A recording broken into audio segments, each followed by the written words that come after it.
Among the tens of thousands of runners at the start of the New York City Marathon is this man in the white shirt, giving a thumbs up. A soldier from Ukraine who stepped on a Russian landmine that exploded. His name is Roman Kashper. Welcome to New York City. Thank you. And their stories will be shared through NYC. 2 nights before the marathon, the organization in charge of the race, the New York Roadrunners, honored distinguished participants. Roman Kashper was one of them, carrying a Ukrainian flag with the emblem of his army regiment. He's running the marathon with a prosthetic leg. He lost his lower right leg as a result of the explosion, which occurred in 2019 during the continuing battles with Russia, which ultimately led to the Russian invasion and current war. Roman tells me, right away I touched my leg to see if the artery was damaged. Once I made sure everything was okay, I pulled out a tourniquet and tied it up. And then my comrades came out to help me.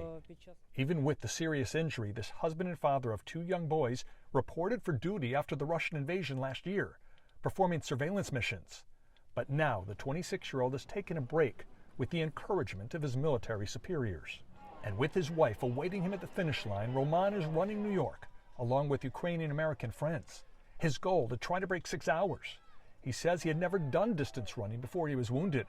So he trained and participated in the London Marathon this past April, ran the Marine Corps Marathon in Washington last weekend, and now running the biggest marathon in the world.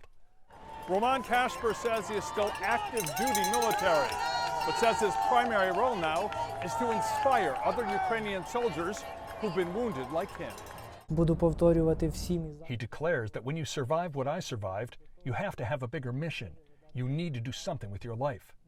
So as he runs, he is taking pledges for a Ukrainian charity called Citizen Charity Foundation to raise money for other wounded Ukrainian soldiers. Rob Simmelkar is the CEO of the New York Roadrunners. To have the example of someone like him who has overcome these injuries inflicted during war, it's just an inspiration. With the Ukrainian flag over his head, Roman Kashper closes in on the finish line, and he breaks 6 hours. 5 hours, 54 minutes, 54 seconds to be precise. His wife Julie at the finish line to greet him. Congratulations, Roman. Thank you so much.